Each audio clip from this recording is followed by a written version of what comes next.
Gymnastics. When I say that, what do you think of? Small dances, powerful tumbling, maybe swinging or balancing or jumping onto the vault table. Well, gymnastics is that and more. I've been wondering, how has gymnastics evolved over time and how does it impact the skills and the scores that the gymnasts get? Gymnastics is a popular sport now, but how was it invented and why did it become a sport?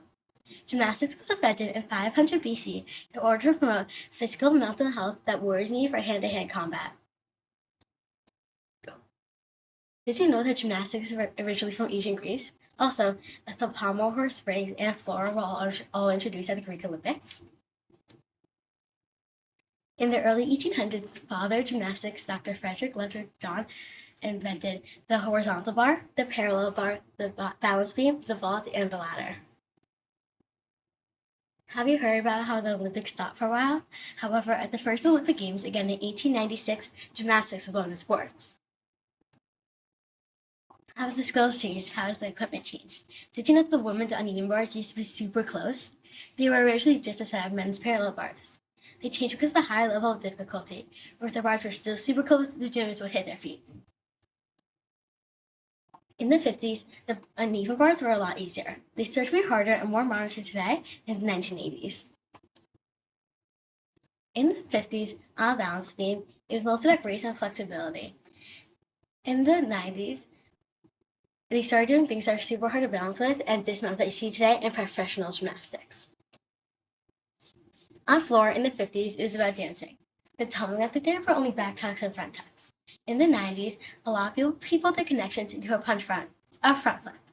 Also, a lot of people did double layouts, or two back flips with straight body.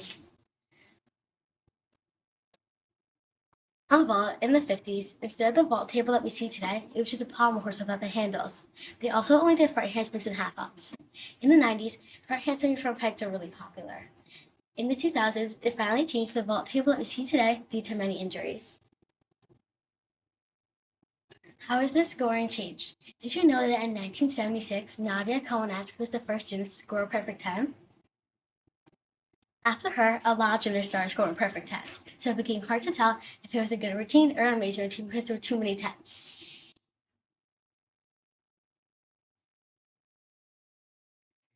From 1993 to 2005, you had to do 3 to 4 tumbling passes. In the year 2005, it changed to 4 to 5 tumbling passes. Then, in 2009, it changed back to 3 to 4 tumbling passes. In 2006, the scoring system changed, so 14 to 16 was amazing, and there was no perfect score. They also made it so you're allowed voice, but no lyrics in your floor music. Before that, if you had voice, it would be 1 point off. When you're competing, there are 9 judges. 7 of the judges are judging for execution or form. The other 2 are judging for difficulty. In gymnastics, there are levels 1 through 10. 1 is the lowest level and 10 is the highest. What skills would you need for levels 1 and 3?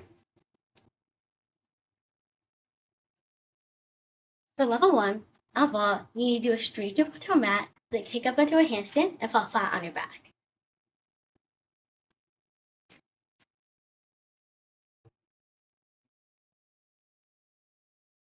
For level 3, on vault, you need to do a front handspring over a mat.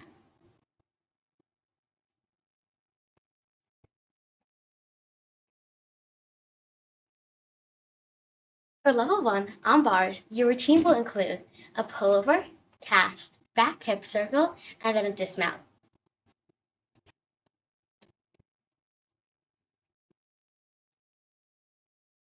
For level 3, your routine will have a glide, pullover, cast, double back hip circle, front hip circle, and a squat on dismount.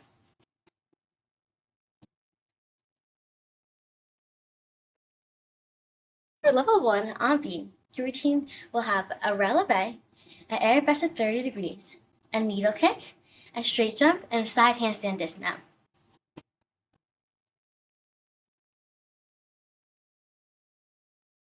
For level 3 on the balance beam, your routine will have a half turn, a handstand, a pivot turn, a straight jump, and a side handstand dismount with a quarter twist.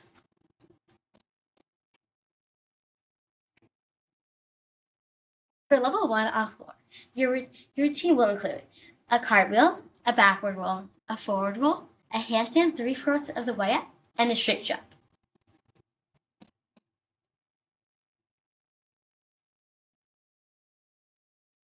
For level 3 on floor, your routine will have a round off back handspring, a handstand forward roll, a handstand bridge kickover, a 90-degree leap, and a 90-degree split jump. How has the average age for an Olympic gymnast changed? During World War II, the average ages increased. The lower ages started with 18-year-old Larissa Latinina, who scored first place every single year, except 1964, where she scored second place. In 1974, the lowering ages continued and 14-year-olds became normalized. The average age has dropped every single game from 1956 to 1980. However, the average age has increased every game since then. The average age also varies based on country. For example, for countries like the USA, who send full teams, they normally have younger gymnasts. However, for countries like Venezuela, who send fewer people, they normally have older gymnasts. I personally think that gymnastics has changed for the better, and now it's more exciting to watch. I also like that they judge for difficulty, so you don't do cartwheels for your Olympic routine and get first place while other people are doing triple backflips. What do you think? Would you rather watch gymnastics now or in the 50s? Which one would you rather compete in?